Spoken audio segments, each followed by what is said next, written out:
সূর্যগ্রহণ করে সবাই নিজ নিজ বাড়িতে চলে গেলেন। 3 মাস অবস্থান করার পরে চলে গেলেন।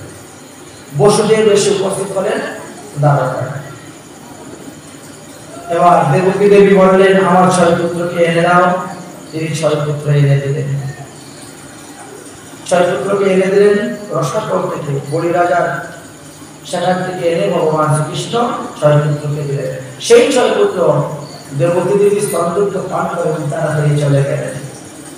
এইবার দেবশ্রী নারদ এসে উপস্থিত হয়েছেন।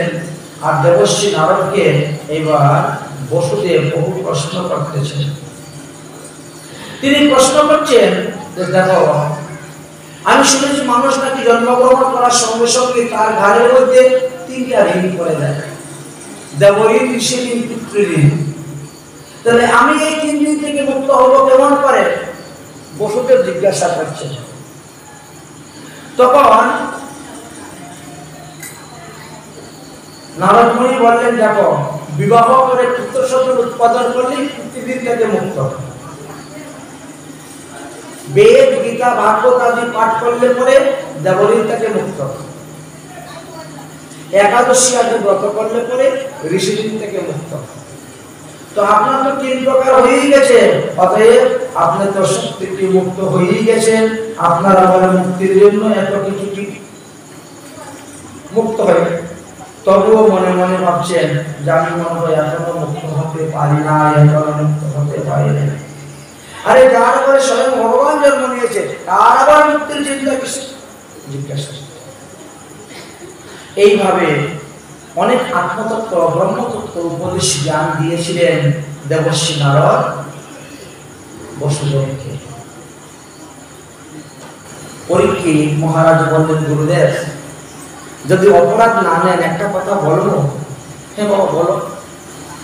এই যে বললেন সুভদ্রার জন্ম হয়েছে দ্বারকাতে, সুভদ্রা বড় হয়েছে দ্বারকাতে, দেবকী বসুদেবেরই কন্যা সুভদ্রা। কেন হয়েছিল? আর সেই যুগমায়া কৃষ্ণলীলা আস্বাদন করার জন্য গিয়ে তিনি অবতীর্ণ হয়েছিলেন কৃষ্ণ ব্যাস। এখন সেই সুভদ্রাকে আমার দাদু, সেই সুভদ্রাকে আমার দাদু অর্জুন কিভাবে বিবাহ করেছিলেন, যদি এইটা একটু বলতেন তাহলে ভালো হতো। সুখদেব গোস্বামী পাদ বলেন, ঠিক আছে, শুনো তাহলে। পঞ্চপাণ্ডবেরা যখন দ্রৌপদীকে বিবাহ করলেন, বিবাহ করার পরে নিয়ম করলেন, একজন যে দ্রৌপদীর ঘরে প্রবেশ করবে তার জুতা বাইরে রাখতে হবে। একজন দ্রৌপদীর ঘরে থাকা সত্ত্বে অন্যজন প্রবেশ করতে পারবে না। যদি অন্য ভাই প্রবেশ করে তাহলে তাকে 12 বৎসরের জন্য বনবাস, তীর্থভ্রমণ করতে হবে। এই নিয়মটা চলে আসছে বহুদিন ধরে। একদিন কি হয়েছে,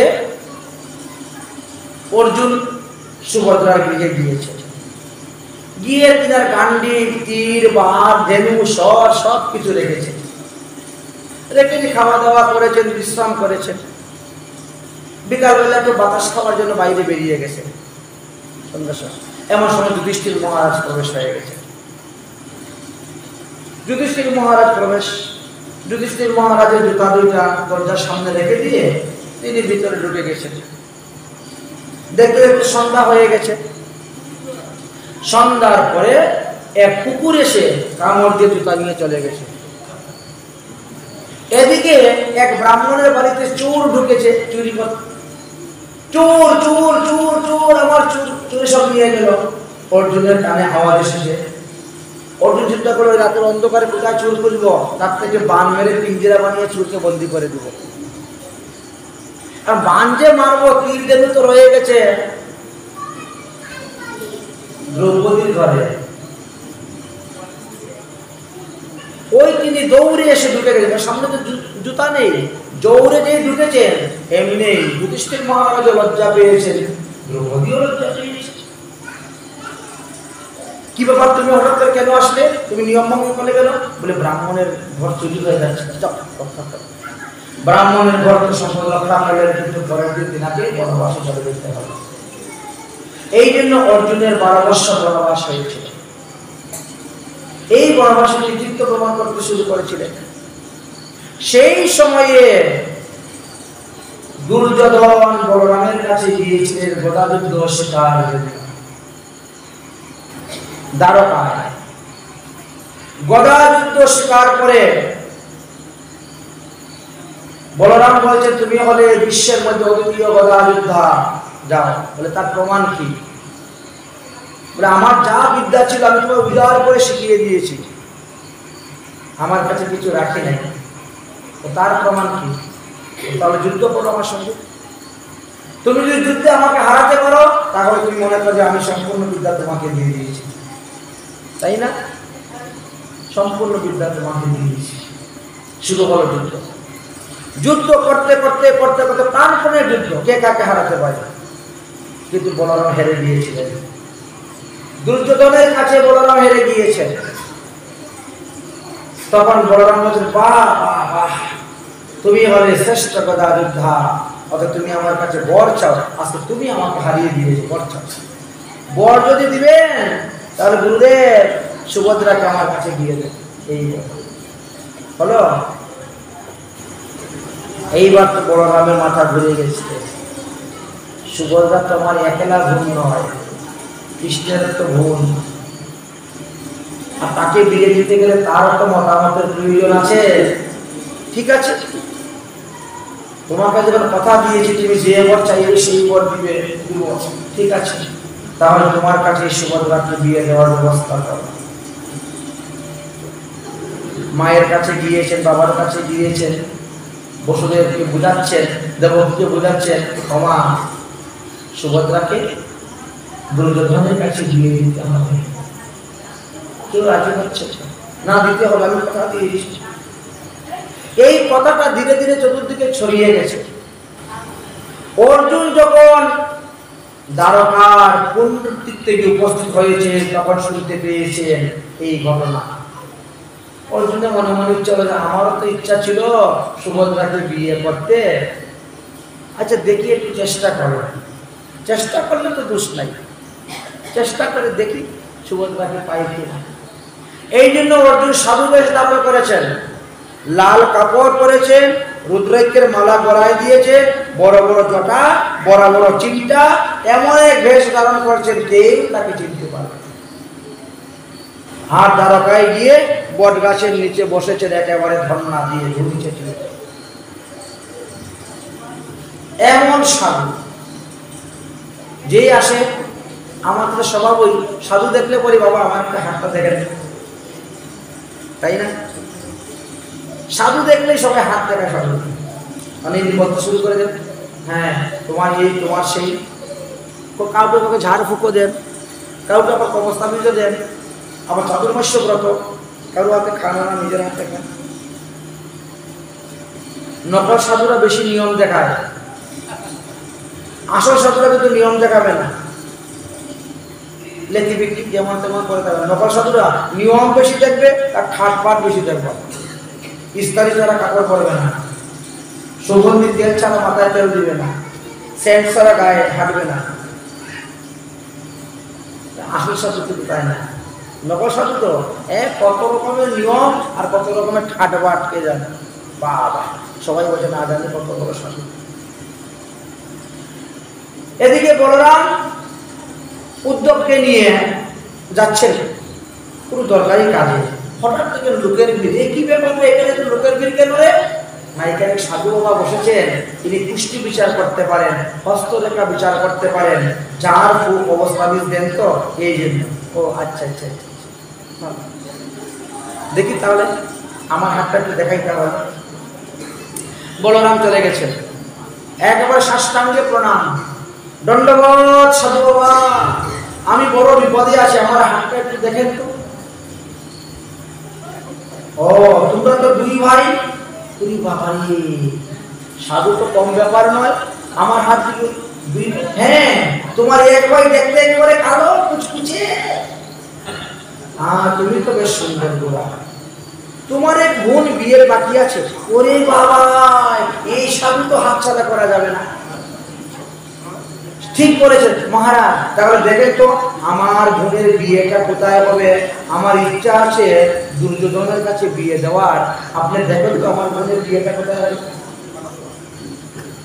ওটা তো ভাই তোমার বোনের হাত দেখেই বলা যাবে। তোমার বোনের বিয়েটা তোমার হাত দেখে ঠিক বলা যাচ্ছে না, কারণ রেখাগুলো ভালো করে দেখা যাচ্ছে না। তো তোমার বোনের হাতটা দেখলে ভালো, তোমার বোনকে নিয়ে আসো। আমার বোন তো এখানে আসতে পারবে না, আপনি বরং চলুন আমাদের বাড়িতে। আপনি আমাদের বাড়িতে চলুন, দুপুরবেলা রান্না বান্না করে খাওয়া দাওয়া করে বিশ্রাম করবেন, বিকালবেলা আমার বোন এসে হাত দেখাবে, বাস হয়ে গেল। ঠিক আছে চলো। এই তো চলে গেলেন। চিনতে পারে নাই বলরাম, উদ্ধব চিনতে পারেন নাই, নিয়ে উপস্থিত। বলরাম ডাকতেছেন, সুভদ্রা, ও সুভদ্রা, দেখ সাধু বাবা এনেছে, প্রণাম কর সাধু বাবা। উনি চাতুর্মাস্য ব্রত, উনি যার তারাতে খান না, অতএব তুমি একটু ভালো করে ওনাকে গুজগাছ করে দাও তো, রান্নার ব্যবস্থা করে দাও তো। উনি রান্না করে ভোগ দিয়ে প্রসাদ পাওয়ার পরে বিশ্রাম করার পরে তুই গিয়ে তোর হাতটা দেখাইস তো। আমি এখন চলে গেলাম, আমার কাজ আছে। সুভদ্রা মনে প্রাণে সাধু বাবার সেবা করলেন। সাধু বাবা খাওয়া দাওয়া করে বিশ্রাম করেছেন। এদিকে ভগবান শ্রীকৃষ্ণ রাজকার্য সম্পূর্ণ করে আসলেন সুভদ্রার কাছে। কিরে সুভদ্রা, কি করছিস রে? খাওয়া দাওয়া হয়েছে? ও দাদা, আজকে এক নতুন সাধু এসেছে আমাদের বাড়িতে, উনি খুব ভালো হাত দেখতে পারে। ওগো তুমি তোমার হাতটা দেখাও না গো দাদা। কৃষ্ণ বলে, এ আবার কোন সাধু এসেছে হাত দেখতে পারে ভালো, আমার হাত দেখাবো কেন? বলরাম দাদা বলে গেছে আমিও হাত দেখাবো, তুমিও হাত দেখাও। কৃষ্ণ বলে, তাহলে দেখে আসি কোন সাধু এসেছে। এই কৃষ্ণ চুপি চুপি ঢুকেছে। ঢুকে গিয়ে দেখেন তো অর্জুন। আরে সকাল, তুমি এই সাধু বেশ ধারণ করে, সন্ন্যাসী ধারণ করে কেন এসেছ? কি মতলব তোমার?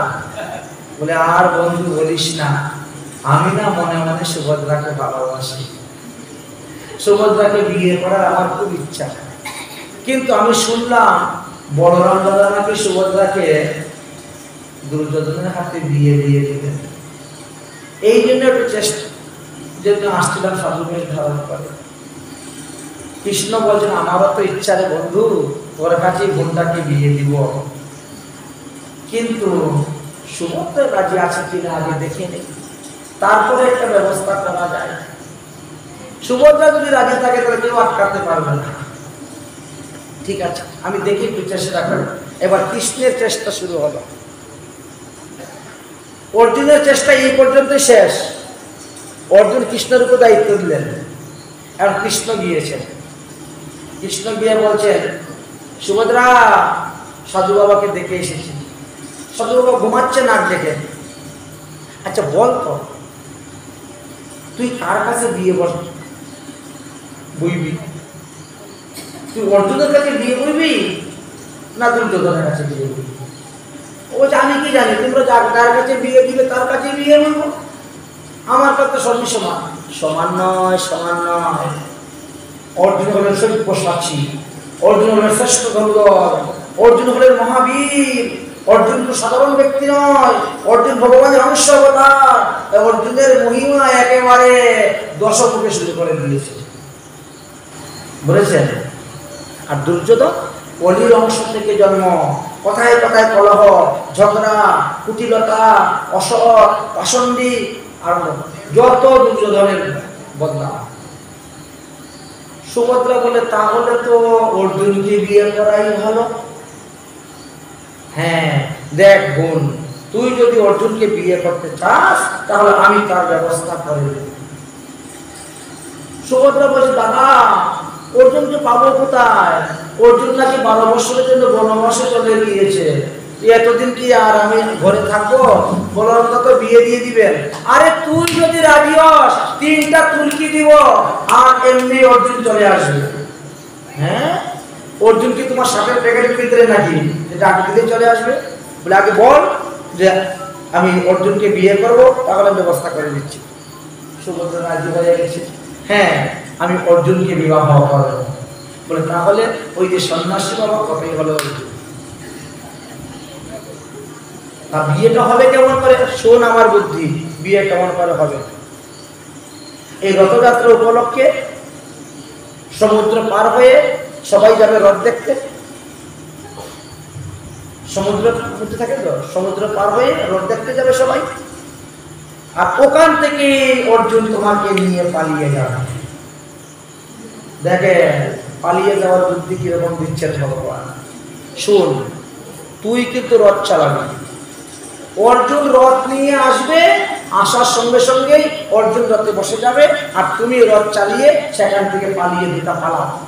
1-2 মাস পরে আমরা খুঁজে খুঁজে বের করে নিয়ে আসবো, তারপরে আমরা একটা মিটমাট করে দিব। চিন্তা করছি ভগবান শ্রীকৃষ্ণ এমন বুদ্ধি দিয়ে দিলেন। অর্জুনকে বলছে তোমার আর হাত দেখতে হবে না, তুমি এখান থেকে পালাও, আর এখান থেকে গিয়ে একটা ঘোড়ার গাড়ির ব্যবস্থা করো, নাও টাকা পয়সা নিয়ে যাও। সমুদ্রের ওই পারে একটা রথ, 2টা ঘোড়া রাখা খরিদ করে। যখন রথযাত্রা চলবে সবাই রথ টেনে টেনে যাবে, হই হই হই হই করে, আর তুমিও রথ নিয়ে এসে সুভদ্রাকে টান দিয়ে তুলে দিয়ে পালাও। কিন্তু তুমি কিন্তু রথ চালাবে না, না হলে কিন্তু আমি কিছু করতে পারবো না। তুমি রথ চালাবে না, চালাবে সুভদ্রা, তারপর বাকি করার আমি করে দেব। কৃষ্ণের বুদ্ধি পেয়ে বাস অর্জুন মহাশয় সেইভাবে তৈরি আছেন। পরে যে সুভদ্রা সেজে গুজে গেছেন রথযাত্রা দেখতে, রথযাত্রা দেখতে গিয়েছে, আর সেইখান থেকে এই রওনা। আরে নিয়ে গেল নিয়ে গেল নিয়ে গেল নিয়ে গেল। বলরাম বলছে কি নিয়ে গেল? আরে দেখো দেখো সাধু বাবা, সাধু বাবা নয় অর্জুন, অর্জুন সুভদ্রাকে হরণ করে নিয়ে চলে গেছে গো। আর কি তোর উঠেছে বলরামে, গদা কাঁধে নিয়ে গিয়েছে, গদা কাঁধে নিয়ে নিয়েছেন, যুদ্ধ ঘোষণা করে দিবেন। অর্জুনকে মেরে সুভদ্রাকে সেখান থেকে এনে তারপরে তিনি দুর্যোধনের কাছে দিয়ে দিলেন। কৃষ্ণ দৌড়ে এসেছে, দৌড়ে এসে বলরামের পা ধরেছে। দাদা কি ব্যাপার, তুমি এত রাগ করছো কেন? এত গদা নিয়ে কোথায় যাচ্ছ? এই তোর সখা, তোমার সখা অর্জুন সাধু বেশ ধারণ করে এসে এই এই ঘটনা করেছে, আমার বোনকে চুরি করে নিয়েছে। না তো, আমার সখা অর্জুন কোনোদিনও এই কাজ করতে পারে না। আমার সখা আমি চিনি, আমার সখা অর্জুন সুভদ্রাকে হরণ করে নাই। করেছে না করে নাই, করেছে না করে নাই, 2 ভাইয়া লেগে গেছে। সাক্ষী দেখো, সবাইকে জিজ্ঞেস করে দেখো, এই রথ চালিয়েছে কে? সবাই বলে সুভদ্রা রথ চালিয়েছে। তাহলে সুভদ্রা আমার সখাকে হরণ করে নিয়ে গেছে, বাস ঘুরে গেছে। সুভদ্রা অর্জুনকে হরণ করে নিয়ে গেছে। সুভদ্রা অর্জুনকে ভালোবাসত, তাই তার বিরোধ। আচ্ছা দাদা, আমরা তো বোনের সুখটাই তো চাই, বোন যাকে ভালোবাসবে বিয়ে করবে সুখী হয় সেটাই তো চাই। তো কি দরকার এখানে আর অশান্তি করার? যা হবার হয়ে গেছে, এইবার এনে বৈদিক বিধি অনুসারে বিয়ে দিয়ে দাও, নিমন্ত্রণ করে সবাইকে খাওয়াই দাও, শেষ। এইভাবে এই সুভদ্রা আর অর্জুনের মধ্যে বিয়ে হয়েছিল। ভগবান শ্রীকৃষ্ণের আর কি লীলা করেছিলেন সেটা বলো।